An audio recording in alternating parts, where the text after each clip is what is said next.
नमस्कार साथियों, स्वागत है आप सभी का हमारे इस प्यारे से चैनल शिक्षा प्लेनेट पे। और जानते हैं कि मैं हूं सनोज और आपको हम पढ़ाते हैं हिंदी। ठीक है, हिंदी में आपकी व्याकरण की क्लासेस शुरू हो गई हैं। इससे पहले हमने आपको 3-4 वीडियो दे भी दिया है। पहले हमने वीडियो में सिलेबस डिस्कस किया, उसके बाद हमने स्वर वर्ड पढ़ाया, व्यंजन वर्ड पढ़ाया, आयोगवाह वर्ड पढ़ाया। ठीक है, हमने जितना प्रयास हो सका हमसे बेटर देना हुआ हम देने का प्रयास किए। बाकी आप कमेंट करके तुरंत बताइएगा, ठीक है, उसका हम सोल्यूशन देने का प्रयास करेंगे। आज का जो वीडियो होने वाला है वो सिर्फ और सिर्फ हिंदी भाषा का विकास पे होने वाला है। और हम जानेंगे कि आखिर हमारी जो हिंदी भाषा है इसका विकास कैसे हुआ है, किन किन भाषाओं से मिलकर के अर्थात निकल निकल करके जो हमारी हिंदी जो है आज तक पहुंची है। तो इसी पे बात करेंगे, ठीक है। और हमारा हेडिंग भी यही होने वाला है, क्या चीज, हिंदी भाषा का विकास। थोड़ा लिख भी दें ताकि अच्छा भी लगे, ठीक है। क्या है मेरे भाई, हिंदी भाषा का विकास, हिंदी भाषा का विकास। चलिए आइए देखते हैं कि हमारी जो हिंदी है किन किन भाषाओं से होती हुई गुजरती हुई आगे की तरफ बढ़ी है और यहाँ तक का सफर की है। चलिए देखते हैं हिंदी भाषा का विकास। देखिए यहाँ पे थोड़ा इसको मिटा दें। अब देखिए लिखा है कि प्राचीन भारतीय आर्य भाषा। ये याद रखिएगा, जो हमारी हिंदी भाषा है वो सबसे पहले जिस भाषा से निकली हुई है या बनी हुई है या आज तक चलकर आई हुई है उसकी प्रारंभिक भाषा का नाम क्या था, तो वो था प्राचीन भारतीय आर्य भाषा। क्या था, प्राचीन भारतीय आर्य भाषा था। जो हमारा हिंदी भाषा है इसका प्रारंभिक जो रूप होगा क्या होगा, प्राचीन भारतीय आर्य भाषा हुआ होगा। और इसका काल समय क्या था, तो 1500 ईसा पूर्व से लेकर के 500 ईसा पूर्व तक माना गया है। ठीक है, जो हमारी क्या है, प्राचीन भारतीय आर्य जो भाषा है इसका जो काल समय है 1500 ईसा पूर्व से लेकर के 500 ईसा पूर्व तक माना गया। ठीक है, चलिए ये भी भाषाएं दो प्रकार की थी। कौन कौन सा था, एक था आपका वैदिक संस्कृत भाषा और दूसरी थी हमारी लौकिक संस्कृत भाषा। क्या थी, लौकिक संस्कृत भाषा। तो याद रखिएगा जो हमारे प्राचीन भारतीय आर्य भाषा है दो प्रकार की होती थी। पहला था हमारा वैदिक संस्कृत भाषा और दूसरा था हमारा लौकिक संस्कृत भाषा। इनका भी कालक्रम बताएंगे, वीडियो में बने रहिएगा। ठीक है, चलिए आगे देखते हैं। अब किससे गुजरी हमारी हिंदी, दूसरी जो भाषा थी वो मध्यकालीन भारतीय आर्य भाषा। क्या थी, मध्यकालीन आर्य भाषा। पहले था प्राचीन आर्यकालीन, ठीक है, भाषा। अब क्या है आपका मध्यकालीन भारतीय आर्य भाषा। इसका समय कब तक रहा, तो 500 ईसा पूर्व से लेकर के 1000 ईस्वी तक। ध्यान से सुनिएगा, जो पहली थी हमारी प्राचीन वाली 1500 से 500 ईसा पूर्व तक चली, और ये जो है हमारी 500 ईसा पूर्व से लेकर के कहाँ तक चली है, ईस्वी में आ गई है, 1000 ईस्वी में आ गई है। तो ये ध्यान रखिएगा, ठीक है। ये भाषा का नाम क्या था, तो मध्यकालीन भारतीय आर्य भाषा। ये जो भाषा थी 3 प्रकार की थी। कौन कौन सी, पाली, प्राकृत और क्या थी हमारा, ये प्राकृत है। ठीक है, ये 3 नहीं है, प्राकृत है, ऐसे है, प्राकृत ऐसे होता है। ठीक है, तो ये हमारी 3 तरह की भाषा थी। क्या क्या, पाली, प्राकृत और क्या था, अपभ्रंश। इसके क्या है, 3 पार्ट है। ठीक है, आगे देखते हैं। अगला हमारा क्या है, अगला जो है हमारा आधुनिक भारतीय आर्य भाषा। क्या है मेरे भाई, आधुनिक भारतीय आर्य भाषा। और आधुनिक सॉरी क्या हो गया बॉस, ये हमारी आधुनिक जो भारतीय आर्य भाषा है इसका जो समय काल रहा है 1000 ईसा ईस्वी से लेकर के अब तक। अब ध्यान सुनिएगा, यहीं पे मेन दिक्कत होता है आपका। हमारा जो प्रारंभिक था 1500 से लेकर 500 तक चला। मध्य था जो हमारा कहाँ तक, 500 से ले ईसा पूर्व से लेकर के 1000 ईस्वी तक चला। और जो आधुनिक भारतीय आर्य भाषा है हमारा वो कहाँ से कहाँ तक चलेगा, तो 1000 ईस्वी से लेकर के अब तक का जो समय चल रहा है। ठीक है, आप अपना समय जो मान रहे हैं, ठीक है, ये अब तक का समय, ये 3 भागों में डिवाइड कर दिया गया। ठीक है, ये मोटी मोटी बातें थी, लेकिन इनके बीच कौन कौन सी महत्वपूर्ण भाषाएं विकसित हुई उन्हीं को हमें जानना है, उन्हीं को हमें पढ़ना है। चलिए देखते हैं। तो हम आपको बता दें, इसमें पहली में कौन सी मुख्य थी, तो आपकी 2 पहली, वैदिक और लौकिक। दूसरी में कौन सी मुख्य थी, तो 3, पाली, प्राकृत और क्या था, अपभ्रंश। ठीक है, और तीसरी में हमारी क्या हुई, तो तीसरी में आपका कुछ नहीं है। ठीक है, तीसरी में सारे आ जाएंगे। आगे देखिए, तो पहली हमारा क्या था, वैदिक संस्कृत भाषा। क्या है जी, वैदिक संस्कृत भाषा, जिसका समय कहाँ से कहाँ तक रहा, तो 1500 ईसा पूर्व से लेकर कहाँ तक, 1000 ईस्वी ईसा पूर्व तक।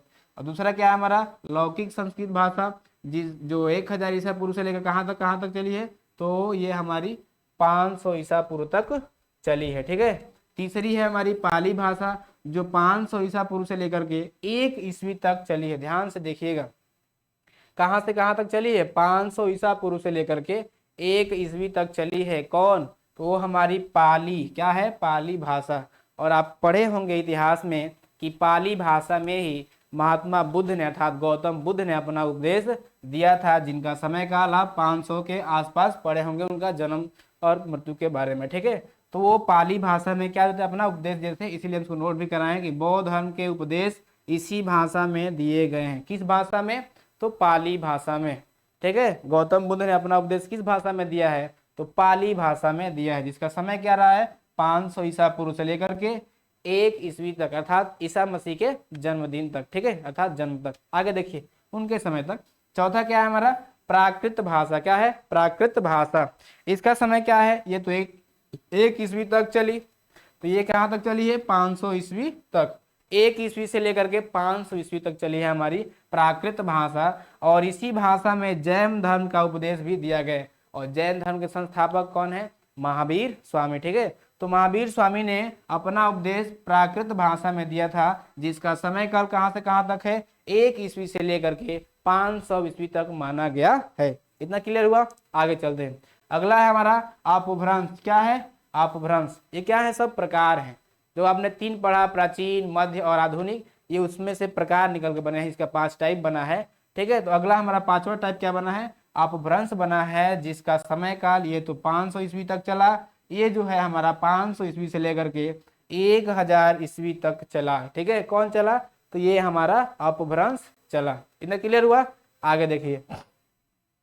ऐसा हिंदी के बारे में ऐसा माना जाता है कि हिंदी का विकास मुख्यतः अपभ्रंश से ही हुआ है। वैसे तो सबसे गुजरता हुआ चला है हमारा हिंदी, लेकिन मुख्य अगर उत्पत्ति माने तो अपभ्रंश से ही हुआ है। कई बार क्वेश्चन में पूछा भी है। एक चीज आपको नोट में बता दे रहे हैं, ये अवहट, अपभ्रंश के बाद अवहट का स्थान आता है। जिस तरह से पाली प्राकृत भाषाएं हैं, लौकिक और क्या आपकी भाषाएं हैं, उसी तरह से अवहट भी क्या है? भाषा है। तो हमारी हिंदी अपभ्रंश के साथ साथ अवहट से भी गुजरती हुई बनी हुई है, निकली हुई है। इसका समय काल क्या रहा है? तो इसका समय काल 900 ईस्वी से लेकर के 1100 ईस्वी तक रहा है। किसका? अवहट का। ठीक है, आगे देखिए। अभी तक जो भी हम पढ़े सर, ये हिंदी भाषा का विकास के बारे में पढ़े कि हमारी हिंदी कहाँ से शुरुआत हो रही है और किससे कैसे कैसे चलते चलते बाहर निकल रही है और हिंदी बन रही है। आगे देखिए अगला हमारा क्या है? हिंदी के बारे में थोड़ा और विस्तार से जान लेते हैं। हिंदी को 3 भागों में बांटा है। ठीक है, ध्यान सुनिएगा। पहले हमारी क्या चली? तो पहले हमारा वही वैदिक संस्कृत और क्या है? लौकिक संस्कृत। उसके बाद क्या था हमारा? पाली था, प्राकृत था, अपभ्रंश था और अवहट था। उसके बाद जो स्थान आता है वो हमारा छठे पर क्या आता है? हिंदी का स्थान आता है। किसका आता है? हिंदी का स्थान आता है। एक बार और देखिए ना, थोड़ा इसको रिवाइज करिए इसको, ताकि और आपको अच्छे से समझ में आए। पहला क्या था हमारा? वैदिक संस्कृत था। उसके बाद क्या था? लौकिक संस्कृत, तब पाली, तब प्राकृत, तब अपभ्रंश। उसके बाद हमने यहाँ पे एक नोट में भी लिखवाया था अवहट। यहीं नोट कर दे रहे हैं क्या चीज? अवहट। चूंकि ये को ज्यादा इंपॉर्टेंट नहीं था इसलिए इसको हम नोट करवा दिए और इसको छठा प्रकार नहीं बनाए, छठा को हिंदी बना दिया। ठीक है, तो ये हमारा अवहट था। क्या था? अवहट था। उसके बाद हमारा 7वां पे जो स्थान आएगा वो किसका आएगा? हिंदी का आएगा। इसका मतलब क्या हुआ मेरे भाई? इसका मतलब हुआ कि इन भाषाओं से हिंदी निकल करके बन रही है। ठीक है, इनका परिवर्तन होते होते बन रहा है। आगे देखिए तो ये अवहट हो गया। अब आते हैं अपनी हिंदी 7वें प्रकार की। क्योंकि अवहट को हमने नोट कर दिया था, प्रकार नहीं माना था, तो ऐसे हमारे 6 प्रकार ही बनते हैं। चलिए, तो छठा हमारा क्या हो गया? हिंदी जो होती है 3 प्रकार की होती है। ठीक है, कौन सा? प्राचीन हिंदी, मध्यकालीन हिंदी और आधुनिक कालीन हिंदी। अर्थात हिंदी को भी 3 भागों में डिवाइड कर दिया गया है। प्राचीन हिंदी, मध्यकालीन हिंदी और आधुनिक कालीन हिंदी। थोड़ा समय देख लेते हैं कि कहाँ से कहाँ तक ये लोग चले हैं। जो हमारी प्राचीन हिंदी है 1100, आपको बताया ना कि 900 ईस्वी से लेकर के हमारा 1100 कौन चला था? तो अवहट भाषा चली थी। अब अवहट के बाद किसका स्थान आया? हिंदी का स्थान आया। तो जो हमारी हिंदी है वो 1100 ईस्वी से लेकर के कहाँ तक चली है? 1400 ईस्वी तक चली है। अगला हमारा क्या है? अगला है मध्यकालीन हिंदी। और अब आप ही बताइए, जब प्राचीन हिंदी 1400 ईस्वी तक चली है तो ये कहाँ से कहाँ तक चलेगी? तो 1400 ईस्वी से लेकर के 1850 ईस्वी तक चली। कौन? मध्यकालीन हिंदी। तीसरी जो थी हमारी आधुनिक कालीन हिंदी, ये हिंदी जो थी 1850 ईस्वी से लेकर के अब तक का जो समय है चल रही है या चली। ठीक है, कहाँ से? तो 1850 से लेकर के अब तक का समय। ये हिंदी को 3 भागों में डिवाइड किया था। उसका कालक्रम भी हमने लिख दिया है, ठीक है। आप इसको नोट जरूर करिएगा। अगला क्या है हमारा, हिंदी भाषा का अगर विकास माने इसके क्रम में तो सबसे पहले संस्कृत, वही जो आपके लौकिक थे और जो वैदिक थे उन दोनों का संस्कृत ही तो है, तो संस्कृत मान लिया गया। अर्थात हिंदी भाषा का विकास सबसे पहले संस्कृत, उसके बाद पाली का स्थान आता है, तब प्राकृत का आता है, तब अपभ्रंश का आता है इसके बीच में, उसके बाद अवहट का भी आता है, तब हमारी हिंदी का स्थान आता है। इसका मतलब कि जो हमारी संस्कृत है ये हिंदी की आदि जननी अर्थात जन्म देने वाली है। आपको आगे नोट कराएंगे कि हिंदी की आदि जननी कौन सी भाषा है, तो वो संस्कृत भाषा है। तो सबसे पहले हमारा संस्कृत भाषा से गुजरते हुए, पाली भाषा से गुजरते हुए, प्राकृत से गुजरते हुए, अपभ्रंश से गुजरते हुए, अवहट से गुजरते हुए हिंदी भाषा का विकास हुआ है। ये कालक्रम है इनका, किनका, ये हिंदी भाषा का। बार बार एग्जाम में पूछा है, आपको 4 ऑप्शन दे देगा, इनमें से इनको बदल देगा और आप गुमराह आपको कर देगा, ठीक है। तो आप याद रखिएगा कि सबसे पहले संस्कृत आएगा, उसके बाद पाली का स्थान, तब प्राकृत का, तब अपभ्रंश का, तब अवहट का, तब हमारी हिंदी का। मेरे साथ एक बार बोलिए, संस्कृत, पाली, प्राकृत, अपभ्रंश, अवहट, उसके बाद हिंदी। एक बार बोलिए, क्या है हमारा, संस्कृत, पाली, प्राकृत, अपभ्रंश, अवहट, उसके बाद हमारे हिंदी का स्थान आएगा, ठीक है। इसको आप नोट करिएगा। अगला क्या है, हिंदी भाषा की आदि जननी संस्कृत भाषा को कहते। देखिए बात आ ही गया है, नोट करवा दिया आपके लिए भाई, कि जो हमारी हिंदी भाषा है इसको जन्म देने वाली कोई तो भाषा हुई होगी जिससे जन्म इसका हुआ है, तो वही हमारी कौन सी इसकी आदि जननी है। जननी मतलब माँ इसकी कौन सी है, तो इसकी माँ जो है संस्कृत भाषा है। कौन सी भाषा है, संस्कृत भाषा है। कई बार एग्जाम में पूछा भी हुआ कि हिंदी भाषा की आदि जननी किस भाषा को कहते हैं, तो वो है हमारी कौन सी भाषा, संस्कृत भाषा। चलिए आगे देखते हैं, आगे क्या है, आगे क्या है भाई, हिंदी। हिंदी जो है संस्कृत, पाली, प्राकृत, अपभ्रंश, अवहट से होती हुई प्रारंभिक हिंदी का रूप लेती है। हम बताएं आपको कि सबसे पहले शुरुआत कहाँ हुआ हिंदी से, हिंदी का, तो संस्कृत के माध्यम, संस्कृत, पाली, प्राकृत, उसके बाद क्या था, अपभ्रंश, अवहट, उसके बाद हमारी हिंदी। मतलब इन दूरियों को तय करते हुए हमारी हिंदी यहाँ तक आई है। आगे देखिए अगला क्या है, हिंदी भाषा का विकास मुख्यतः अपभ्रंश से ही माना जाता है। कई बार क्वेश्चन में आया कि आखिर हिंदी भाषा मुख्यतः किससे निकला है, निकला तो सबसे, गुजरते तो सबसे आया हुआ है, लेकिन एक तो होगा कोई मुख्य, तो कोई पूछे तो आप बता दीजिएगा कि वो मुख्य हमारा कौन सा है, अपभ्रंश है। क्या है, अपभ्रंश है, ठीक है। ये भी अपभ्रंश क्या है, भाषा है, अर्थात हिंदी जो निकली हुई है अपभ्रंश से निकली हुई है। किससे निकली हुई है, अपभ्रंश से निकली हुई है। चलिए, अपभ्रंश से हिंदी ही नहीं इसके अलावा 6 अन्य भाषाएं भी निकली हुई हैं, थोड़ा उनको भी हम जान ले या उनका भी निर्माण हुआ है। देखिए कौन कौन से, हाँ बताते हैं, थोड़ा महत्वपूर्ण पॉइंट जान लें। हिंदी भाषा का क्षेत्र, आखिर जो हमारा हिंदी है कहाँ कहाँ तक बोली जाती है, उसका विस्तार क्षेत्र कहाँ है, कहाँ से किन किन राज्यों तक फैला है, कौन कौन से वे राज्य, जान लेते हैं कौन से वे क्षेत्र है। देखिए तो यहाँ पे थोड़ा आपको हम बता दें, आप पढ़े होंगे अगर डायग्राम, तो यहाँ पे ये उत्तर होता है, कभी भी आप ऐसे ही दर्शाइएगा। अगर आप अपनी कॉपी या बुक पे दर्शाते हैं तो यहाँ हमारा दक्षिण होता है और ये हमारा दाएं वाला पूर्व होता है। दिशाओं को दर्शाना आप जानते भी होंगे। और ये हमारा क्या होता है, पश्चिम होता है। क्या होता है, पश्चिम होता है। ध्यान सुनिएगा मेरे भाई, कोई पूछे कि आखिर हिंदी का जो क्षेत्र है भारत में कहाँ से कहाँ तक है, तो आप बताइएगा कि उत्तर में बद्रीनाथ और केदारनाथ। कहाँ पे, बद्रीनाथ और केदारनाथ। और ये बद्रीनाथ केदारनाथ है कहाँ, तो यूके अर्थात उत्तराखंड। यूनाइटेड किंगडम मत समझिएगा, उत्तराखंड, यूके मतलब उत्तराखंड, अर्थात बद्रीनाथ और केदारनाथ उत्तराखंड से लेकर के दक्षिण में जो है कहाँ तक, खंडवा। खंडवा क्या है हमारे भाई, दक्षिण में खंडवा। खंडवा कहाँ पड़ता है, तो ये पड़ता है हमारा एमपी में। कहाँ पड़ता है, एमपी में पड़ता है, ठीक है। तो खंडवा मध्य प्रदेश, अर्थात उत्तर में कहाँ से, उत्तराखंड से लेकर दक्षिण में खंडवा मध्य प्रदेश तक, और पूरब में पूर्णिया बिहार। कहाँ पे, पूरब में पूर्णिया बिहार।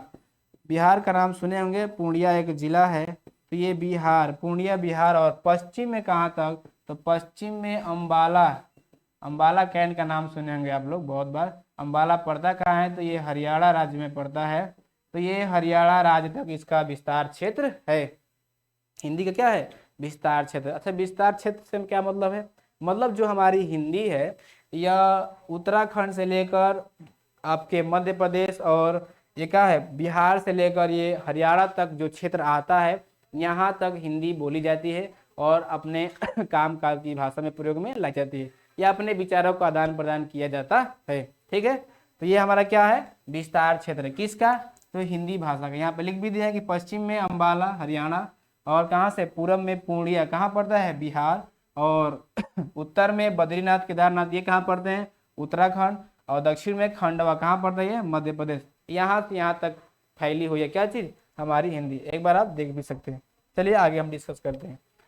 आखिर जो ये हिंदी जो हमारी फैली हुई है कौन कौन से राज्य इसके अंतर्गत आते हैं थोड़ा उन्हें भी हम देख लेते हैं। यहाँ नोट करके लिखवा भी दिए हैं कि इस क्षेत्र के अंतर्गत 9 राज्य, ठीक है, हरियाणा मध्य प्रदेश, पूरब में पूर्णिया, पश्चिम में अम्बाला हरियाणा, सॉरी हाँ हरियाणा, ठीक है इतना क्लियर है। लेकिन बीच में भी तो बहुत सारे स्टेट हैं भाई, तो राज्यों को जब काउंट किया गया तो इनकी संख्या 9 पाया गया है। राज्य कौन कौन से हैं, तो ये आपका उत्तर प्रदेश, उत्तर प्रदेश में भी हिंदी बोली जाती है समझी जाती है जानते भी हैं आप, उत्तराखंड, बिहार, झारखंड, मध्य प्रदेश, छत्तीसगढ़, राजस्थान, हरियाणा और हिमाचल प्रदेश। इन 9 राज्यों में हमारी जो है हिंदी का विस्तार क्षेत्र है या हिंदी बोली जाती है, हिंदी पढ़ी जाती है, समझी जाती है। ठीक है, और इसका क्या है ये विस्तार क्षेत्र है। इसके साथ साथ एक केंद्र शासित प्रदेश भी हमारा है और कौन सा है वो, तो वो है हमारा दिल्ली। कौन सा है, दिल्ली केंद्र शासित प्रदेश। तो ये 9 हमारे क्या हो गए हमारे स्टेट्स हो गए और एक हमारा यूनियन टेरिटरी हो गया कौन सा दिल्ली। तो 9 राज्य और एक केंद्र शासित प्रदेश दिल्ली, इसको भूलिएगा मत, याद रखिएगा कि इन राज्यों में हमारी हिंदी बोली जाती है, ठीक है, अर्थात समझी जाती है, पढ़ी जाती है, लिखी जाती है, इनका विस्तार क्षेत्र है। ठीक है, आगे देखिए अगला क्या है हिंदी भाषा। ठीक है, हिंदी भाषा राज्यों की जनसंख्या 46 करोड़ से क्या है अधिक है। हिंदी भाषा इससे मतलब क्या है, ये नोट लिखवाने का मेन तात्पर्य क्या है, इसका मतलब यही हुआ कि अभी तक पूरे भारत की जितनी जनसंख्या है उसमें से अगर हिंदी बोलने वालों की संख्या देखी जाए तो वो 46 करोड़ से क्या है ऊपर है, अधिक है। क्या है 46 करोड़ से ऊपर है क्या हिंदी बोलने वालों की संख्या, तो ये कभी भूलिएगा मत। ठीक है, ये 1 लाख की बात है आपके लिए। आगे देखिए अगला क्या है, एक और नोट आ गया। जितने भी महत्वपूर्ण बिंदु होते हैं हम उसको नोट में अपने तरीके से लेते हैं ताकि आपके एग्जाम के लिए महत्वपूर्ण हो सके। आगे देखिए क्या है 2011 की जनगणना के अनुसार, किसके अनुसार 2011 की जनगणना के अनुसार अगर देश की कितनी है, चलिए हटाइए 121 करोड़ अब तो जानते हैं कि चीन से भी हमारी जनसंख्या क्या हुई है पूरे विश्व में हम लोग आगे हो गए हैं। चलिए मोदी जी वाला बात ही हम ले लेते हैं, 125 करोड़ पकड़ते हैं। ठीक है, तो 125 करोड़ जनसंख्या में से अगर हम माने तो 41.03% की जनसंख्या जो है मातृभाषा जो है किसकी है हिंदी ही है। इसका मतलब क्या हुआ कि मतलब 41.03% जो लोग हैं उनकी मातृभाषा हिंदी ही है, अर्थात वो अपने विचारों का आदान प्रदान लिखना पढ़ना सारा काम वो हिंदी में ही करते हैं। और जब अपना विचारों को भावों को दूसरे के सामने आप जिस भाषा में रखते हैं वो मातृभाषा कहलाती है। ये जो बचपन से आप भाषा सीख कर आए हैं, ठीक है, सीखे हैं वही क्या हमारी मातृभाषा है। तो 41.03% जो जनसंख्या पूरे भारत की ये हमारी क्या है इसकी मातृभाषा हिंदी ही है, ये भूलिएगा मत, ये 2 लाख की बात थी। आगे देखिए अगला क्या है, अगला है हिंदी। हिंदी संस्कृत पाली प्राकृत अपभ्रंश से होती हुई प्रारंभिक हिंदी का रूप लेती है। ये पीछे हो गया क्या मेरे भाई, ये तो पीछे हो गया। चलिए आगे देखते हैं। हाँ अब ये सही है, ये तो बता दिया आपको कि हिंदी भाषा का विकास मुख्यतः किससे हुआ है अपभ्रंश से हुआ है। और बताया भी था कि अपभ्रंश ही नहीं अपभ्रंश से और 6 अन्य भाषाएं भी निकले हुए हैं, आगे आएगा घबराने की कोई बात नहीं है। चलिए ये तो बता ही दिए, आगे देखिए। और ये आपको पता ही है कि हिंदी पहले संस्कृत तब पाली तब प्राकृत तब अपभ्रंश से होती हुई प्रारंभिक हिंदी का रूप लेती है। जो आप शुद्ध हिंदी पढ़ते हैं पहले ये क्या हुई होगी, पहले अपभ्रंश होगी, उसके पहले भी क्या होगी प्राकृत हुई होगी, उसके पहले पाली थी, उसके पहले भी क्या थी संस्कृत थी। ठीक है आगे चलते हैं। लेकिन कोई पूछे कि हिंदी भाषा का विकास मुख्यतः किस भाषा से हुआ है तो एक लाइन में आंसर दीजिएगा अपभ्रंश से। क्या देंगे अपभ्रंश से। आगे देखिए अगला क्या है हिंदी भाषा की उपभाषा व बोलियां। ये बहुत महत्वपूर्ण है इसलिए इसको हम इसमें शामिल किए हैं कि हिंदी भाषा कौन सी है, ठीक है, उसकी बोलियां कौन सी है, उपभाषाएं कौन सी हैं, सभी बातों पे हम चर्चा करेंगे। आइए देखते हैं। पहले तो जान लेते हैं कि भाषा आखिर होता क्या। भाषा कितनी बार बोल दिए, आप कंफ्यूज हो गए होंगे कि भाषा पढ़ा रहे कि भाषा के डेफिनेशन नहीं बता रहे हैं। चलिए आपको हम बता दे रहे हैं।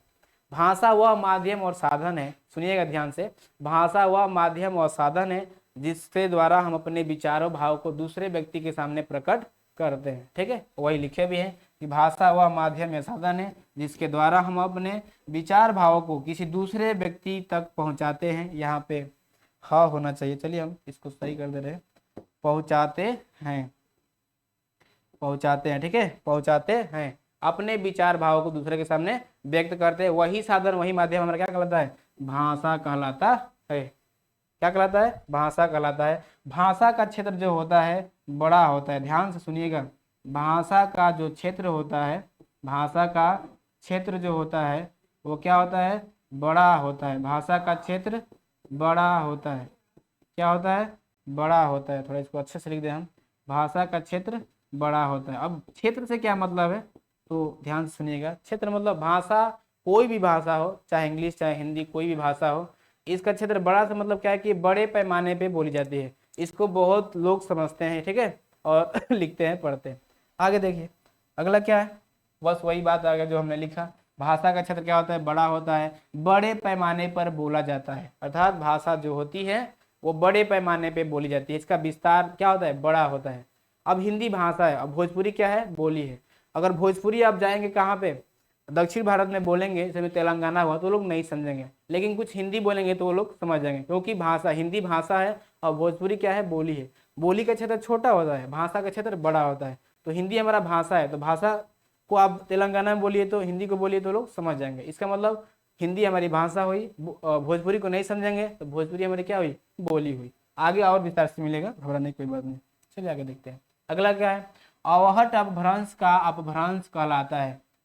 अवहट जो भाषा है ये अपभ्रंश का अपभ्रंश कहलाता है। ठीक है, अपभ्रंश का भी अपभ्रंश कहलाता है। और इसका समय काल कहाँ से, तो पहले ही बता दिए थे, 900 ईस्वी से लेकर के 1100 ईस्वी माना जाता है। उसके बाद 1100 से हमारी हिंदी चालू होती है। ठीक है, आगे देखिए अगला क्या है, आगे है कि इसी अपभ्रंश से हिंदी विकसित हुई है तथा 6 अन्य भाषाएं भी विकसित हुई हैं। जो बताया ना अपभ्रंश, अपभ्रंश से जो हमारी हिंदी विकसित हुई है, इसके साथ साथ अन्य 6 भाषाएं और भी क्या हुई है, विकसित हुई है। जान लेते हो कि कौन 6 भाषाएं हैं, ध्यान से सुनिएगा, बहुत ही महत्वपूर्ण है आपके लिए। देखिए पहला तो आपको बता दें, सौरसेनी। क्या है, सौरसेनी। जो अपभ्रंश से 6 अन्य भाषाएं विकसित हुई हैं वो कौन है, सौरसेनी। यह बात आपको समझ में आ रही है कि नहीं, हिंदी जो है अपभ्रंश से विकसित हुई है। तो अपभ्रंश से हिंदी ही नहीं बल्कि 6 अन्य भाषाएं भी विकसित हुई हैं। उसमें से पहली कौन सी हमारी, सौरसेनी है। और सौरसेनी से हमारी पश्चिमी हिंदी, राजस्थानी और क्या है, गुजराती, ये उपभाषाएं विकसित हुई हैं। उपभाषा क्या होती है, तो भाषा का छोटा रूप क्या होता है, उपभाषा कहलाता है। उपभाषा का छोटा रूप बोली कहलाती है। ठीक है, ध्यान से सुनिएगा इसे। तो सौरसेनी की उपभाषाएं क्या है, पश्चिमी हिंदी, राजस्थानी, गुजराती, ये क्या है, तो ये हमारी उपभाषाएं हैं। क्या है, उपभाषाएं हैं, ये क्या है, उपभाषाएं हैं। ठीक है, दूसरी क्या है हमारी, दूसरी है हमारी अर्धमागधी। क्या है, अर्धमागधी। और अर्धमागधी से पूर्वी हिंदी हमारी विकसित हुई है, ध्यान सुनिएगा। अगला क्या है, अगला है हमारा मागधी। और मागधी से 4 बिहारी, उड़िया, बांग्ला, असमिया। चौथा क्या है हमारा खस, और खस से बाद 1 पहाड़ी। पांचवा कौन सा हमारा ब्राचड़, और ब्राचड़ से पंजाबी, सिंधी। कोई पूछे कि पंजाबी भाषा, सिंधी भाषा किससे विकसित हुई है, तो आप बताइएगा कि ब्राचड़ अपभ्रंश से विकसित हुई है। ठीक है, ब्राचड़ से विकसित हुई है। पहाड़ी किससे विकसित हुई है, तो पहाड़ी से हमारी जो पहाड़ी है खस से विकसित हुई है। मागधी से जो बिहारी, उड़िया, बांग्ला, असमिया, ये लोग उससे निकले हुए हैं। अब निकलने का अर्थ क्या है, तो जैसे अपभ्रंश से बोल रहे कि हिंदी विकसित हुई है, पहले संस्कृत थी, तब पाली, तब प्राकृत, तब ये क्या थी ना, वैसे ही ये लोग भी पहले मागधी जो है, मागधी से बिहारी, उड़िया, बांग्ला, असमिया, ये लोग निकले हुए। अब इसके आगे भी बहुत सारे क्या आएंगे, बोली आएंगी जो इनसे विकसित होंगी। तो ध्यान से सुनिएगा। छठा क्या है हमारा, छठा है हमारा हाँ महाराष्ट्री। और महाराष्ट्री से ही मराठी विकसित हुआ है। ठीक है, महाराष्ट्री से ही हमारी मराठी विकसित हुई है। तो ये था जो क्या था, अपभ्रंश से 6 अन्य भाषाएं जो विकसित थी। आगे देखिए अगला क्या है भाई, हिंदी अपभ्रंश से, हिंदी अपभ्रंश के कवि स्वयंभू 13वीं सदी तथा सरहप्पा जो थे और कड़हप्पा 14वीं सदी के हैं। हिंदी अपभ्रंश में अगर कोई रचना रची गई, लिखी गई, तो उसके पहले कवि का नाम था स्वयंभू। और ये किस कवि के काल के कवि थे? तो ये जो काल के कवि थे वो कौन से काल हैं? तो ये थे 13वीं सदी। क्या थी? 13वीं सदी के ये क्या थे? कवि थे। 13वीं सदी के ये कवि थे। ठीक है, 13वीं सदी के कवि थे कौन? ये हमारे स्वयंभू। इसके साथ साथ सरहप्पा और कड़हप्पा ये बहुत ही महत्वपूर्ण है, ये 14वीं सदी के कवि थे। ठीक है, ये किससे थे? 14वीं सदी के क्या थे? कवि थे। सदी ऐसे लिखा जाएगा, 14वीं सदी के क्या थे? कवि थे। तो पूछेगा कि हिंदी अपभ्रंश में पहले कवि कौन हुए हैं? तो स्वयंभू। उनके साथ साथ 14वीं में कौन कौन से हुए हैं? तो सरहप्पा और कड़हप्पा। इनकी रचनाएं भी बता रहे हैं, देखिए आगे मिलेगा। देखिए, हिंदी के पहले कवि सरहप्पा और कड़हप्पा। अच्छा, सबसे पहले तो स्वयंभू आए हैं, लेकिन पहले कभी सरहप्पा और कड़हप्पा को क्यों कहा जा रहा है? क्योंकि कुछ निश्चित रचनाएं नहीं थी, लेकिन जो मुख्य रचनाएं थी इन दोनों की थी, सरहप्पा की और कड़हप्पा की। इसलिए इनको हम हिंदी का क्या मानते हैं? हिंदी के पहले कवि मानते हैं। कोई भी पूछे तो आप बताइएगा कि हिंदी में जो पहले सबसे कवि हुए हैं वो कौन हुए हैं? तो वो सरहप्पा हुए हैं। ठीक है, कौन हुए हैं? सरहप्पा। उसके बाद ये कड़हप्पा है, जिनकी रचनाएं क्या है? निम्नलिखित है। कौन कौन से? चर्या पद, इसको थोड़ा बता दे। ये जो चर्या पद है एक ही में है। क्या है? चर्या पद एक ही है। और दोहा कसी, क्या है ये? दोहा कसी जो है ये अलग है। तो चर्या पद सरहप्पा की हो जाएगी और जो दोहा कसी हो जाएगी कड़हप्पा की हो जाएगी। तो हिंदी के प्रथम कवि कौन हुए हैं? सरहप्पा। रचना कौन सी है? चर्या पद। क्या है? चर्या पद। दूसरे कौन है? कड़हप्पा। रचना कौन सी है? दोहा कसी। क्या है? दोहा कसी। आशा करते हैं कि इतना समझ में आया होगा। आगे चलते हैं, आगे देखते हैं आगे क्या है। आगे है थोड़ा भाषा। भाषा को छोड़ दिए थे, ठीक है, बस उसका डेफिनेशन ही बताए थे। आप बता रहे हैं कि भाषा क्या होती है, बोली क्या होती है, ठीक है, उपभाषा क्या होती है, सब विस्तार से बता रहे हैं। भाषा का हमने डेफिनेशन बता दिया था, पीछे बताया इसी में, कि भाषा वह माध्यम या साधन है जिसके द्वारा हम अपने विचार भाव को दूसरे व्यक्ति के सामने रखते हैं। लेकिन भाषा जो होती है 3 प्रकार की होती है, मौखिक, लिखित, सांकेतिक। क्या होती है? मौखिक, लिखित और क्या होती है? सांकेतिक होती है। अब ये मौखिक क्या होता है, लिखित क्या होता है, सांकेतिक क्या होता है, आप पढ़े भी होंगे, नहीं पढ़े तो बता दे रहे हैं। मौखिक भाषा वह भाषा होती है जो आप बोल के किसी व्यक्ति को समझाते हैं। जैसे आपसे हम बात करें, आपसे बात करके हम किसी को समझाएं या आपको समझाएं, तो कौन सी भाषा हुई? मौखिक भाषा। अभी जो आपसे हम पढ़ा रहे हैं ये मौखिक भाषा है। लिखित भाषा वह भाषा जो आपको हम लिख के बताएं, ठीक है, किसी कागज या पन्ने पे, ठीक है, तो लिखित हो जाएगी। सांकेतिक भाषा, जब हम किसी भाषा को इशारों के माध्यम से या संकेतों के माध्यम से समझाते हैं, वह भाषा सांकेतिक भाषा बन जाती। ट्रैफिक पुलिस जो होता है सांकेतिक भाषा का प्रयोग करता है, ऐसे ऐसे दिखाता है कि वो सिग्नल जाइए, यह जाइए, तो वो सांकेतिक भाषा होती है। ठीक है, इसके अलावा कुछ अन्य भाषाएं भी होती हैं, उसे भी देख लेते हैं कौन कौन से होती हैं। देखिए, भाषा के अन्य प्रकार कौन कौन से प्रकार है भाई? तो भाषा के हमारे कौन कौन से प्रकार हैं? मातृभाषा, राष्ट्रभाषा, राज्य भाषा, मानक भाषा और क्या है? राजभाषा। ये आप पढ़े होंगे, नहीं पढ़े होंगे तो एक बार सुन लीजिए। एक एक लाइन का डेफिनेशन है, ज्यादा कोई बड़ी बात इसमें नहीं है। भाषा क्या है? अन्य प्रकार। कौन कौन से? मातृभाषा। अब ये मातृभाषा क्या होती है? आपकी जो प्रारंभिक पढ़ाई जो होती है, आपकी जो शिक्षा होती है, जिस भाषा में होती है उसे हम मातृभाषा कहते हैं। सपोज करिए अगर आप असम में जन्म लिए हैं, अगर आपकी मदर आपको असामीज लैंग्वेज सिखा रही हैं, बता रही हैं, तो वो आपकी क्या हो जाएगी? मातृभाषा असामीज हो गई। आप यूपी में जन्म लिए हैं, अगर आपके घर में या आपके मदर लोग, पेरेंट्स लोग जो हैं हिंदी में बात करें या हिंदी में आपको पढ़ना लिखना सिखा रहे हैं, तो आपकी मातृभाषा क्या हो जाएगी? हिंदी हो जाएगी। तो ये मातृभाषा आपके परिवेश से तय होता है कि आप क्या सीख रहे हैं, ठीक है, बचपन से ही, तो आपकी क्या हो जाएगी? वो मातृभाषा हो जाएगी। साधारण शब्दों में बोले तो जो आपके परिवार से, जो आपके परिवेश से जिस भाषा का आपको ज्ञान होता है वो हमारी मातृभाषा कहलाती है। अगला क्या है? राष्ट्रभाषा। वह भाषा जो एक पूरे राष्ट्र के लिए क्या हो? लागू की गई हो। इससे पूरे भारत देश में लागू की गई हो, पूरे अन्य जो देश हैं अपने देश में लागू किए हैं, वो क्या होती है? राष्ट्रभाषा होती है। फिलहाल हमारे लिए हिंदी ही क्या है? राष्ट्रभाषा है, क्योंकि ज़्यादातर काम क्या होते हैं इसमें? हिंदी में ही होते हैं। इसके अलावा अंग्रेजी भी हमारे इसको माना गया है, तो ये अंग्रेजी जो है ये सहयोगी, इसकी क्या है, इसकी सहयोगी भाषा है। किसकी? हिंदी की सहयोगी भाषा है, राष्ट्रभाषा जो है, ठीक है, ऐसा माना गया है। ठीक है, ऐसे राष्ट्रभाषा का दर्जा तो हिंदी का ही है, लेकिन इसके अलावा अन्य भाषाएं भी हैं जो आपको आगे इसी वीडियो में आपको दिखाएंगे। ठीक है, तो जो पूरे राष्ट्र की लागू भाषा उसे हम राष्ट्रभाषा कहते हैं, जो पूरे का हो, पूरे देश में लागू हो। अगला क्या है? राज्य भाषा। क्या है? राज्य भाषा। ध्यान से सुनिएगा, एक लिखे है राज्य भाषा और एक लिखे है राजभाषा। और राज्य क्या है और राज क्या है, ठीक है, ध्यान सुनिएगा।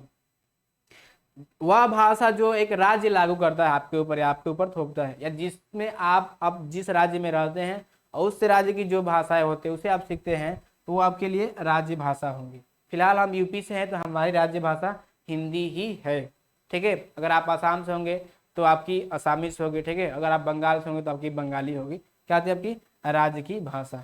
ठीक है, लेकिन अगर राजभाषा की बात करें तो राजभाषा वो है जिसमें आपके जो इतने भी डॉक्यूमेंट्स है, ठीक है, जितने भी आपके क्या सरकारी काम को जो काज हैं, जितने भी आपके नियम और क्या रूल्स हैं, सब जिस भाषा में लिख कर आ रहे होंगे, जो कि हमको ऑफिशियल कहते हैं, ठीक है, भाषा कहते हैं, जो आपके सरकारी भाषा होती है जिसमें आपके डॉक्यूमेंट्स लिखे आ रहे हैं, वो भाषा आपके लिए राजभाषा हो जाएगी। सपोज अगर आपकी ज्वाइनिंग हो रही है कहीं पे और आपके लिए क्या आ रहा है, लेटर आ रहा है, तो जिस भाषा में होगा वो क्या कहलाएगा? वो राजभाषा कहलाएगी। ठीक है, ज़्यादातर हमारे यूपी में तो हमारी राजभाषा हिंदी ही है। बाकी आप जिस राज्य से होंगे आपकी वो राजभाषा होगी। आपका जितने भी डॉक्यूमेंट्स, जितने भी खत पत्र लिखे आते होंगे, ठीक है, जिस भाषा में, वही आपकी क्या है? राजभाषा है। राज्य भाषा राज्य की भाषा होती है, लेकिन जो राजभाषा होती है वो काम काज की भाषा होती है, ऑफिशियली होती है। ठीक है, ये काम काज की भाषा होती है, तो ये आपको तय करना है। आगे देखिए, अगला क्या है? मानक भाषा। अब ये मानक भाषा क्या है? मानक भाषा वो भाषा है जो एक पूरे कई देशों के विकास के लिए मिला करके एक भाषा को तय कर दिया गया है, उसे हम मानक भाषा कहते हैं। मानक भाषा का क्षेत्र सबसे बड़ा होता है। ठीक है, सबसे क्या होता है? बड़ा होता है। इसका एक तय होता है कि आप भले यहाँ रहे या वहाँ रहे, आपको यही भाषा का ज्ञान होना है, आपको इसी में लिखना होगा, इसी में की पढ़ाई करनी होगी। तो एक मानक दे दिया जाता है कि आपको ये चीज़ सीखना है तो आपको ये भाषा का ज्ञान होना जरूरी है, उसे हम मानक भाषा कहते हैं। इसमें कोई बड़ी बात नहीं थी, इसलिए इसका डेफिनेशन हम नहीं लिखवाए, इसका आंसर मुँह से बताने का प्रयास किया। ठीक है, आगे देखिए, बोली थोड़ा देख लेते हैं। बोली किसे कहते हैं? भाषा बताया हमने, भाषा का डेफिनेशन भी बताया, भाषा का प्रकार भी बताया, अन्य प्रकार भी आपको हमने बताया। अब जानते हैं कि आखिर बोली क्या है, बोली किसे कहते हैं। तो बोली एक छोटे से क्षेत्र में बोली जाती है। ठीक है, एक छोटे से क्षेत्र में बोली जाने वाली भाषा क्या आती है? बोली कहलाती है।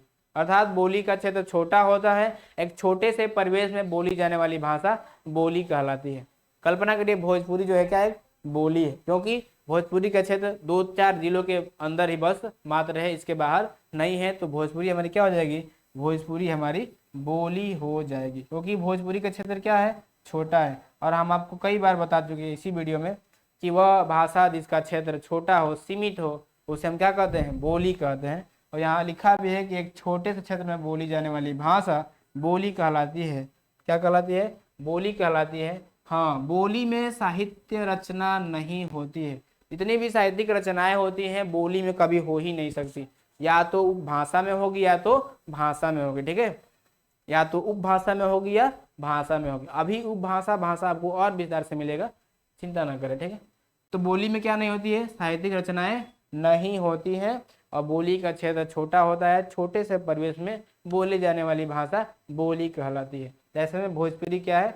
बोली है। ठीक है, चलिए आगे देखते हैं। ऐसे तो और सारी बहुत बोलियां मिलेंगी इसी वीडियो में। अगला क्या है? हाँ, बोली का क्षेत्र छोटा होता है, बार बार बता रहे हैं, जबकि भाषा का क्षेत्र क्या होता है? बड़ा होता है। ठीक है, थोड़ा समझ लीजिए। सबसे पहले हमारी बोली आती है, और बोली का क्षेत्र सबसे छोटा होता है। थोड़ा इसका विकसित रूप अर्थात बड़ा रूप उपभाषा कहलाता है। क्या कहलाता है? उपभाषा कहलाता है। उपभाषा कहलाता है। इसका थोड़ा बड़ा रूप क्या कहलाता है? तो हमारा भाषा कहलाता है। क्या कहलाता है? भाषा कहलाता है। इसका मतलब पहले बोली, बोली का बड़ा रूप उपभाषा, उपभाषा का रूप भाषा।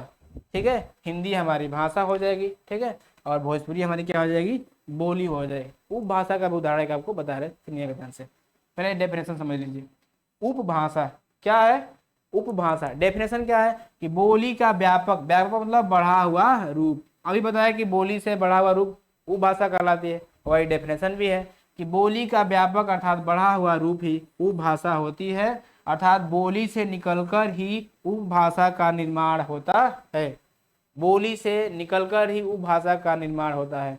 जब कुछ बोलियां अपना विस्तार क्षेत्र बढ़ा देती है या बढ़ाने लगती है तो उनको उपभाषा का दर्जा दिया जाने लगता है।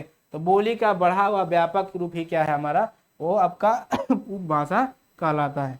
उपभाषा कौन कौन से आपको बताते हैं, सुनिएगा। इसी में देखिए आएगा यहीं पे, बोली का क्षेत्र क्या है, क्षेत्रीय विस्तार होकर उपभाषा बन जाती है। जब बोलियां अपना क्षेत्रीय विस्तार बढ़ाती है, जैसे मान लो 2 जिले में बोली जा रही है कोई बोली, कोई 4 से 8 10 15 ऐसे फैल गई, तो उसको हम क्या कह देंगे, अब उपभाषा का नाम दे देंगे। ठीक है, उपभाषा का क्षेत्रीय विस्तार होकर भाषा बन जाती है।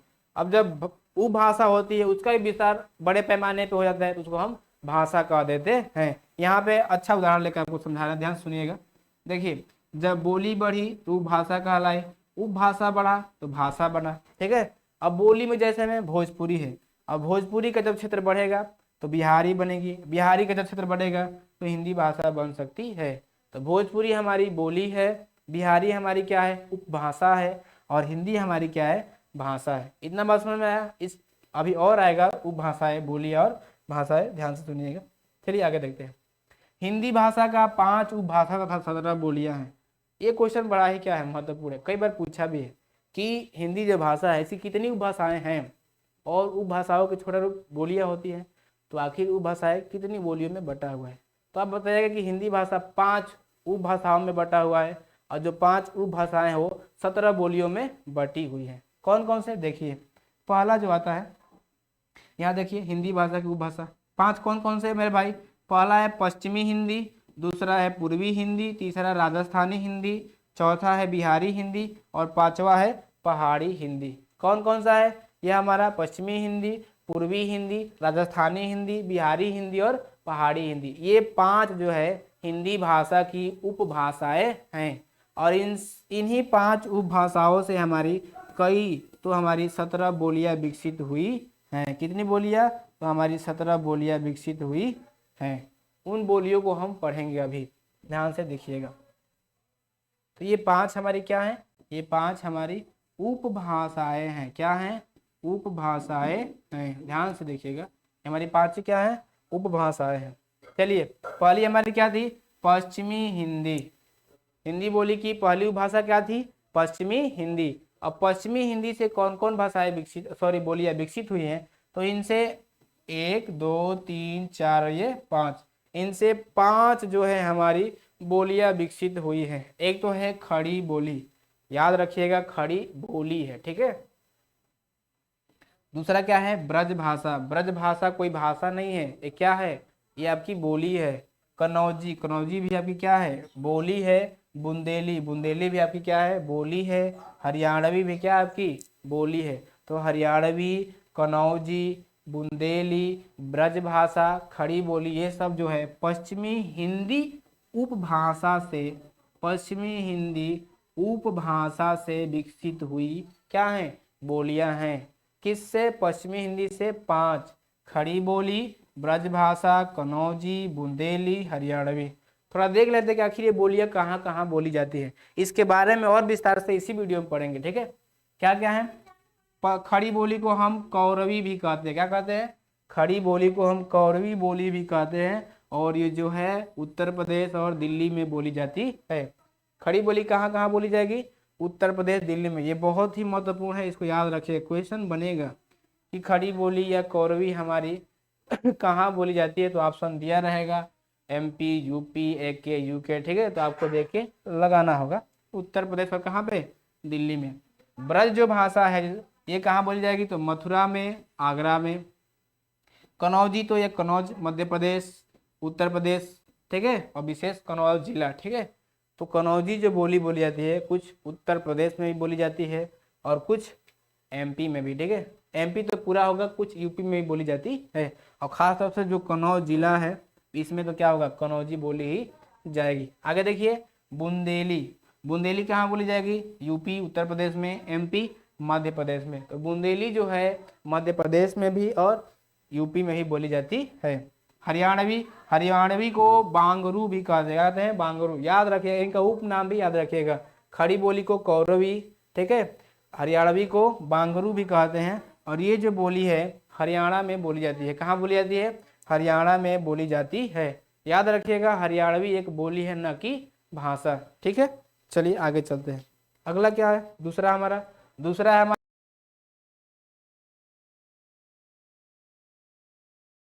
क्या है? तो हिंदी भाषा की क्या है? 5 उपभाषाएं हैं और 5 उपभाषाओं में 17 क्या है? बोलियां हैं। तो दूसरी हमारी क्या है?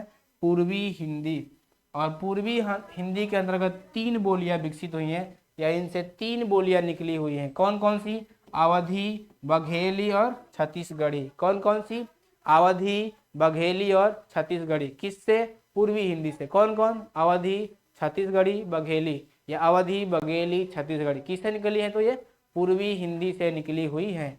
कहाँ कहाँ बोली जाती है? तो अवधी उत्तर प्रदेश में, अवधी अयोध्या आप सुने होंगे। कहाँ है? यूपी में है। बघेली मध्य प्रदेश में, छत्तीसगढ़ी छत्तीसगढ़ में। ये तो कुछ सेम से में आप याद कर सकते हैं। अगला क्या है? तीसरा है हमारा बिहारी। क्या है? बिहारी। हिंदी का तीसरा उपभाषा क्या है? बिहारी। और बिहारी से भी 3 बोलियां विकसित हुई हैं। भोजपुरी। और भोजपुरी कहाँ कहाँ बोली जाएगी? तो बिहार में भी, और भोजपुरी और कहाँ पे? बिहार नहीं होना चाहिए, इसको बिहारी हो गया है, बिहार होना चाहिए। चलिए इसको मिटा दे रहे हैं। इसे क्या होना चाहिए? बिहार। और कहाँ कहाँ? तो यूपी। कहाँ पे मेरे भाई? तो ये यूपी। कहाँ होगा? बिहार और यूपी में बोली जाएगी। कौन सी? भोजपुरी। अगर आप बलिया से होंगे, कुछ गाजीपुर से होंगे, तो आपको समझ में आ रहा होगा कि आपके यहाँ भी भोजपुरी बोली जाती है, क्योंकि भोजपुरी है क्या? तो ये बोली है और बिहार और यूपी दोनों में ही बोली जाती है। कौन सी? भोजपुरी। तीसरी क्या है? सॉरी, दूसरी क्या है? तो मगही। और मगही कहाँ बोली जाएगी? बिहार में। मैथिली, मैथिली भी कहाँ बोली जाएगी? बिहार में। तो बिहारी से 3 बोलियां विकसित हुई हैं। कौन कौन? भोजपुरी, मगही और आपका क्या है? मैथिली। बिहारी से 3 बोलियां कौन कौन सी? भोजपुरी, मगही, मैथिली। भोजपुरी, मगही, मैथिली। भोजपुरी, मगही, मैथिली। क्लियर हुआ? आगे देखिए, बाकी आप देख ही रहे हैं पूरा बिहार में, ये भी बिहार में, और ये बिहार और कुछ यूपी में भी। आगे देखिए, अगला क्या है? पहाड़ी। हिंदी की चौथी उपभाषा क्या है? पहाड़ी है। और पहाड़ी से कितनी बोलियां विकसित हुई हैं? तो पहाड़ी से 2 बोलियां विकसित हुई हैं। एक है आपका कुमाऊनी, और दूसरी क्या है आपकी? गढ़वाली। क्या है? कुमाऊनी और गढ़वाली। क्या है भाई? कुमाऊनी और गढ़वाली। ठीक है, कुमाऊनी और गढ़वाली किससे विकसित हुई हैं? तो पहाड़ी से। कुमाऊनी और गढ़वाली। कुमाऊनी कहाँ बोली जाती है? तो उत्तराखंड। और हमारा गढ़वाली तो उत्तराखंड के साथ साथ हिमाचल प्रदेश, 2 राज्यों में कौन सी हमारी? गढ़वाली बोली जाती है। ये है क्या? तो कुमाऊनी भी बोली है, गढ़वाली भी क्या है? गढ़वाली भी क्या है? बोली है, जो कहाँ बोली जाती है? उत्तराखंड और हिमाचल प्रदेश में।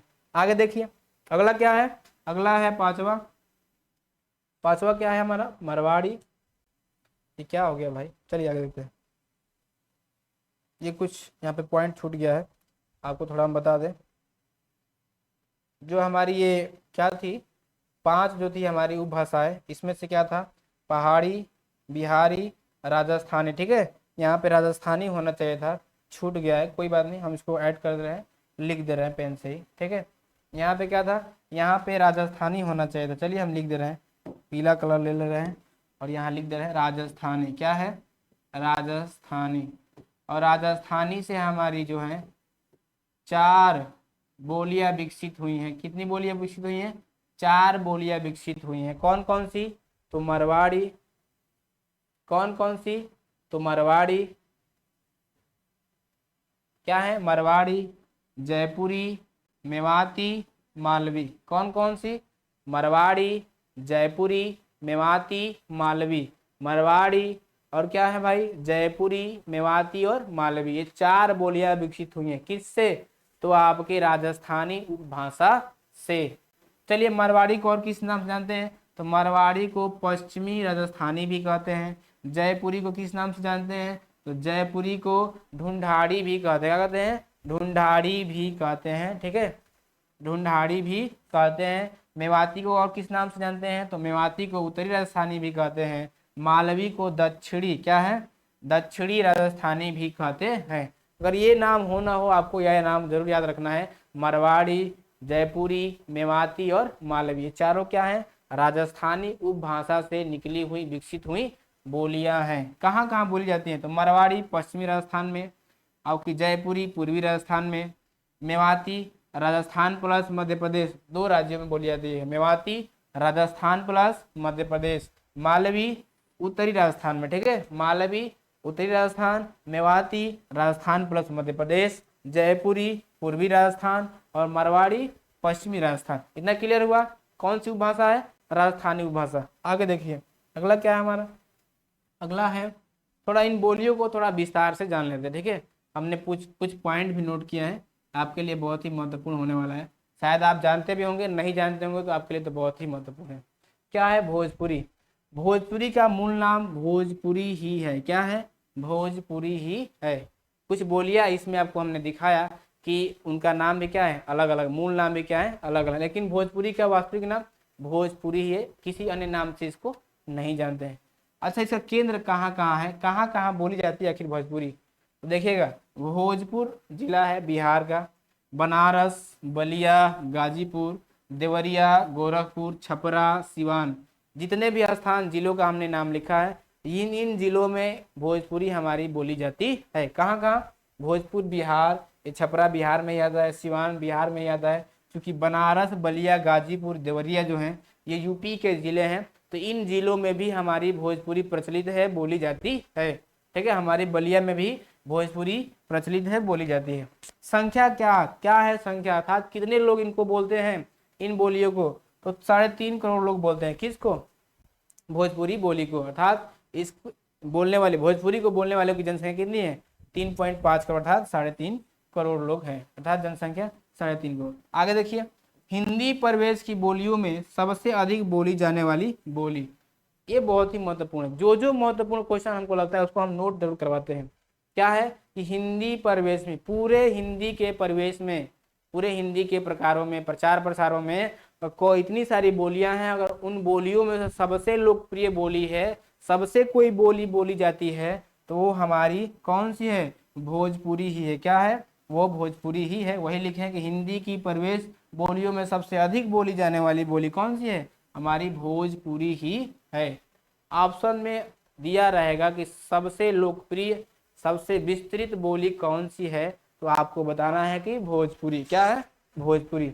आपको शायद पता भी नहीं होगा, भोजपुरी हमारे देश से दूसरे देश में भी बोली जाती है, इसको नोट भी करवाए हैं। देखिए कहाँ कहाँ, देश के बाहर भी बोली जाती है, कहाँ कहाँ, तो देश के बाहर कहाँ कहाँ बोली जाती है, सूरीनाम, नाम सुने होंगे सूरीनाम, फिजी जिसकी राजधानी सुआ है, ठीक है, मॉरिशस, गयाना, ठीक है, जितने भी हमने देशों का नाम लिया है, सूरीनाम, फिजी, मॉरिशस, गयाना, ये देशों में क्या भोजपुरी ही बोली जाती है।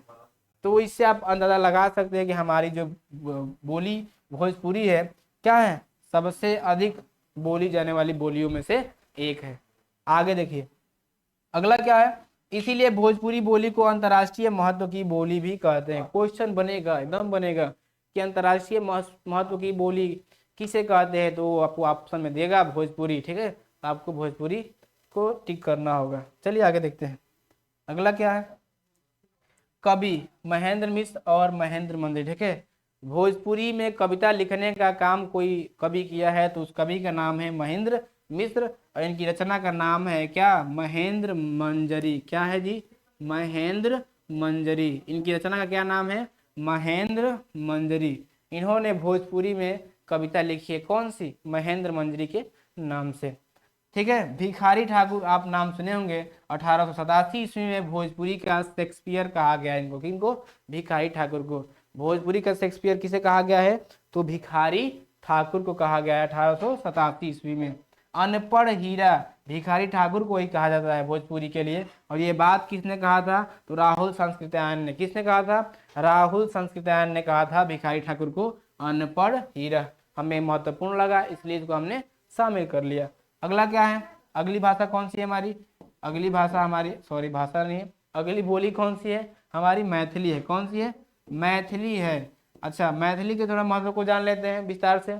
मैथिली का मूल नाम मैथिली ही है, कोई चेंज नहीं है, मैथिली को मैथिली ही कहते हैं, अन्य किसी नाम से नहीं जानते। कहाँ कहाँ बोली जाती है? दरभंगा बिहार का जिला है, मुजफ्फरपुर बिहार का जिला है, पूर्णिया मुंगेर बिहार के ही क्या है, ये स्थान है, जिले हैं। तो पूरी जो मैथिली है बिहार में बोली जाती है। बोलने वालों की संख्या कितनी है? तो 1.5 करोड़, 1.5 करोड़ मतलब 1.5 करोड़। 1.5 करोड़ से लोग इसको क्या बोलते हैं? मैथिली को बोलते हैं, इस बोली को बोलते हैं।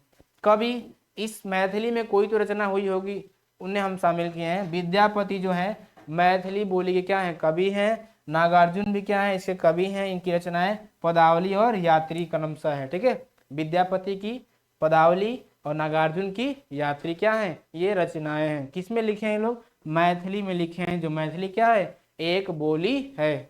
चलिए आगे देखते हैं। अगला क्या है? बोलियां।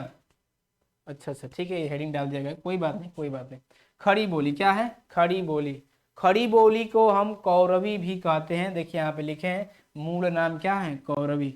आप समझे होंगे, पिछले के भोजपुरी में आता था कि मूल नाम भोजपुरी ही। अब यहाँ पे आपको समझ में आया होगा कि बोलियों का अन्य नाम भी होता है, मूल नाम भी होता है। ठीक है, तो खड़ी बोली का मूल नाम क्या है? कौरवी। इसको कौरवी भी कहते हैं। ठीक है, बोले जाने वालों की संख्या कितनी है? तो 1.5 करोड़ लोग इसको, 1.5 से 2 करोड़ लोग इसको बोलते हैं। किसको? तो ये हमारी कौरवी को। किसे बोलते हैं?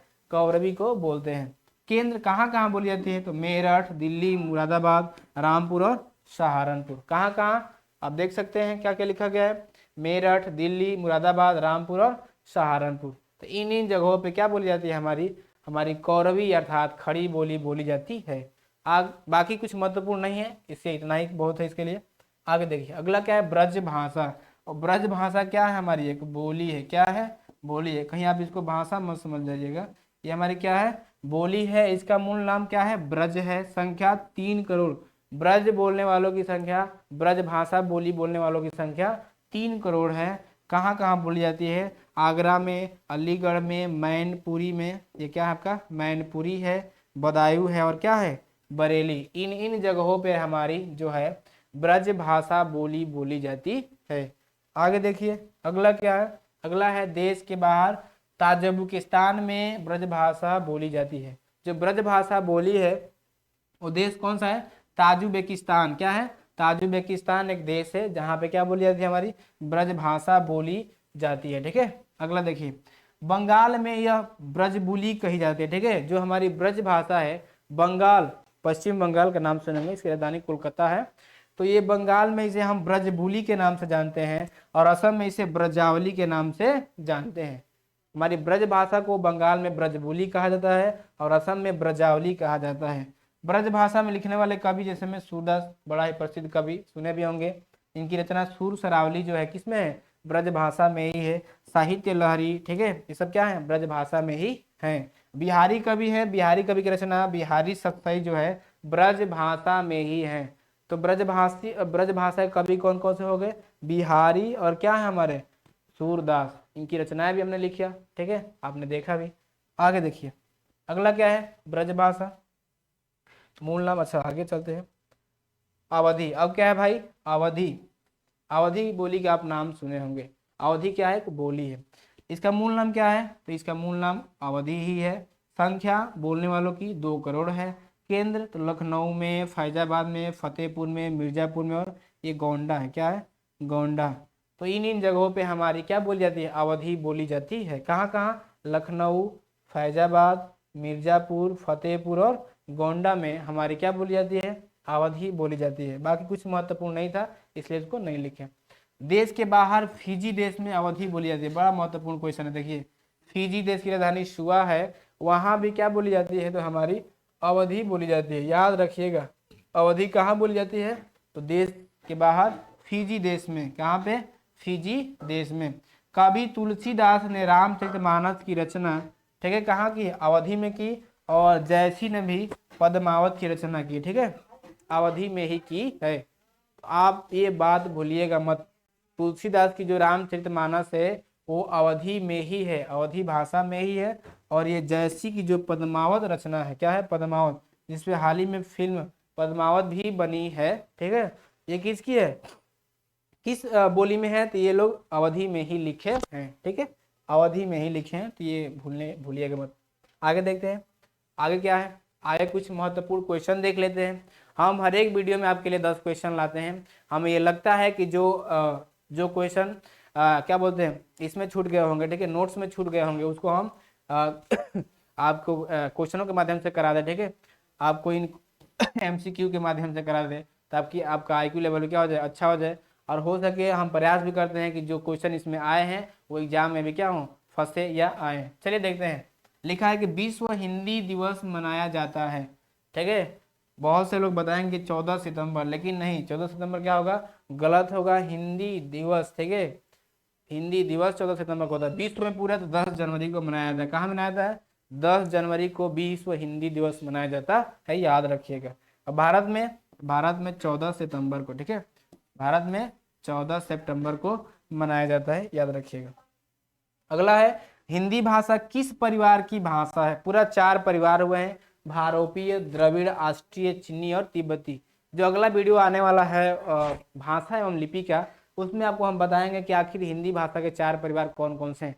फिलहाल आप इतना जानिए कि 4 परिवार भारोपीय हैं, द्रविड़ हैं, आस्ट्रीय हैं और क्या है, ये आपकी चिन्नी, तिब्बती, ये 4 पूरे परिवार हैं पूरे भाषाओं का। क्योंकि है क्या कि हिंदी भाषा किस परिवार की भाषा है, ये जो है भारोपीय परिवार की क्या है, भाषा है। आप इतना बस याद रखिएगा, बाकी विस्तार अगले वीडियो में मिलेगा। इतना बस याद रखिए कि हिंदी भाषा जो है भारोपीय परिवार की भाषा है। अगला क्या हमारा, अगला है भारत में सर्वाधिक बोली जाने वाली भाषा है, तो बस वही हमारी क्या हो जाएंगी, हिंदी। भारत में सर्वाधिक बोली जाने वाली भाषा कौन सी है, हिंदी है। जो उत्तर में उत्तराखंड, दक्षिण में खंडवा मध्य प्रदेश, पूरब में पूर्णिया बिहार और पश्चिम में कहाँ तक, अंबाला हरियाणा तक इसका विस्तृत क्षेत्र है, फैली हुई है। आगे देखिए, चौथा क्या है, निम्न में से कौन सी बोली हिंदी के तहत नहीं आती है।